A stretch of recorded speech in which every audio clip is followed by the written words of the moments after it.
And the Ziphites came unto Saul to Gibeah, saying, Doth not David hide himself in the hill of Hachilah, which is before Jessamon? Then Saul arose and went down to the wilderness of Ziph, having 3,000 chosen men of Israel with him, to seek David in the wilderness of Ziph. And Saul pitched in the hill of Hachilah, which is before Jessamon, by the way. But David abode in the wilderness, and he saw that Saul came after him into the wilderness. David therefore sent out spies and understood that Saul was come in very deed. And David arose and came to the place where Saul had pitched. And David beheld the place where Saul lay, and Abner the son of Ner, the captain of his host. And Saul lay in the trench, and the people pitched round about him.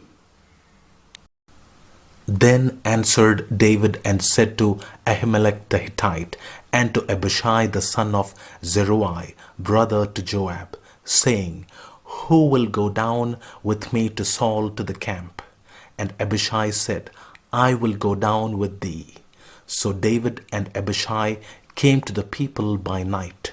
And behold, Saul lay sleeping within the trench, and his spear stuck in the ground at his bolster. But Abner and the people lay round about him. Then said Abishai to David, God hath delivered thine enemy into thine hand this day. Now therefore let me smite him, I pray thee, with the spear even to the earth at once, and I will not smite him the second time. And David said to Abishai, Destroy him not, for who can stretch forth his hand against the Lord's anointed and be guiltless? David said furthermore, As the Lord liveth, the Lord shall smite him, or his day shall come to die, or he shall descend into battle and perish.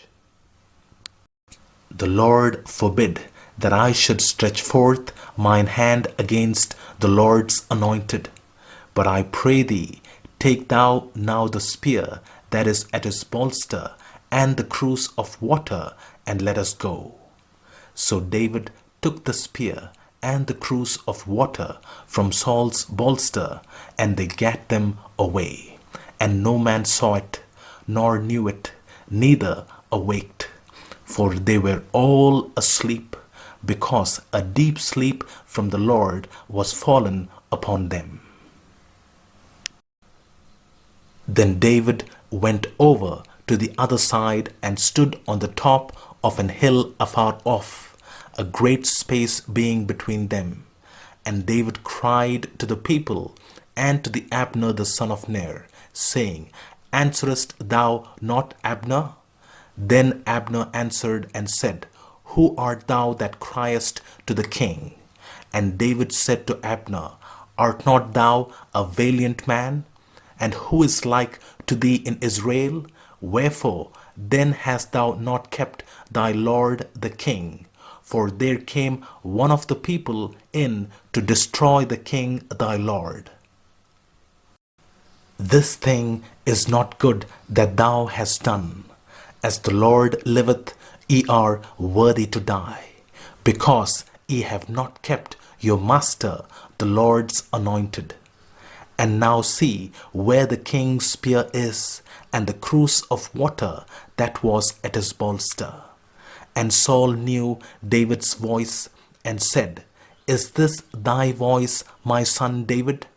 And David said, It is my voice, my lord, O king. 1 Samuel chapter 1 verses 1 to 17. Dear friends, do we have the spirit of David today? David did not wait for an opportunity to destroy his greatest enemy, but he rather waited for an opportunity to reveal his graciousness unto his enemy. It is sad that in the churches today, David is more known for his sins than his magnanimity. Let's now go to the very end of David's life. This incident happened when David had to hide in the wilderness because of the insurrection of his beloved son Absalom. And when King David came to Bahurim, behold, thence came out a man of the family of the house of Saul, whose name was Shimei, the son of Jerah. He came forth and cursed still as he came, and he cast stones at David and at all the servants of King David. And all the people and all the mighty men were on his right hand and on his left. And thus said Shimei, when he cursed, come out, thou bloody man, and thou man of Belial. The Lord hath returned upon thee all the blood of the house of Saul, in whose stead thou hast reigned. And the Lord hath delivered the kingdom into the hand of Absalom thy son. And behold, thou art taken in thy mischief, because thou art a bloody man. In David's prosperity, Shimei had not shown by word or act that he was not a loyal subject. But in the affliction of the king, this Benjamite revealed his true character. He had honored David upon his throne, but he cursed him in his humiliation. Base and selfish, he looked upon others as of the same character as himself, and inspired by Satan, he wreaked his hatred upon him whom God had chastened. The spirit that leads man to triumph over, to revile or distress one who is in affliction is the spirit of Satan. Shimei's accusations against David were utterly false, a baseless and malignant slander. David had not been guilty of wrong toward Saul or his house.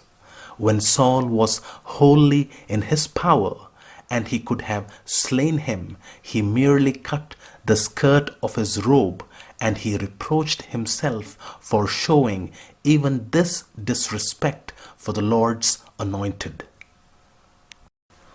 Of David's sacred regard for human life, striking evidence had been given, even while he himself was hunted like a beast of prey.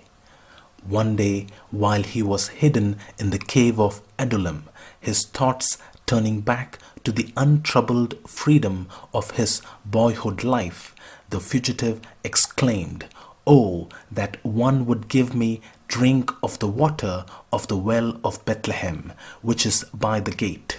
Bethlehem was at that time in the hands of the Philistines, but 3 mighty men of David's band broke through the guard and brought of the water of Bethlehem to their master.